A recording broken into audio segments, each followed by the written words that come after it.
এই নাও তোমার 20 টাকা। ভাইয়া এই টাকা ব্যাংকে রাখলে আমার 1000 টাকা হবে। মাশাআল্লাহ, খুব ভালো। এই নাও তোমার 20 টাকা। তুমি তোমার ছোট ভাইয়ের মতো ব্যাংকে কিছু টাকা জমাচ্ছ না কেন? সময় হলে জমাবনি, তোমার কথা শেখানো লাগবে না। তারা তোর ব্যাংকের ব্যবস্থা করছি। এই ব্যাংকের জন্য প্রতিদিন কথা শোনা লাগে। এই ব্যাংকও থাকবে না আর বোকাও শুনবো না, রাস্তায় রেখে দেবো, যে পাবে সেই নেবে টাকাগুলো। থাকো তুমি, আমি যাই। আরে টাকার ব্যাগ, মনে হয় অনেক টাকা আছে।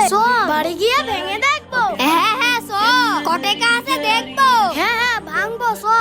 আরে আমার ব্যাংক কোথায় গেল? তাড়াতাড়ি খুঁজে আসি কি। তাড়াতাড়ি ব্যাংকটা ভেঙে দেখ, কয় টাকা আছে। না আমার মনে হচ্ছে ব্যাংকটা অর্ধেক ভরা। ব্যাংকটা সম্পূর্ণ ভরে তারপরে ভাঙবো। রিমেল জুনাই, চল খেলা খেলতে যাই। কি রে বন্ধু, তোর মন খারাপ কেন? বন্ধু, আমার শখের ব্যাংকটা হারিয়ে গিয়েছে। দেখ তো এটা নাকি তোর? হ্যাঁ এইটাই তো আমার ব্যাংক। কিন্তু বন্ধু, তুই যখন পেয়েছিস তুই এটা রেখে দে। না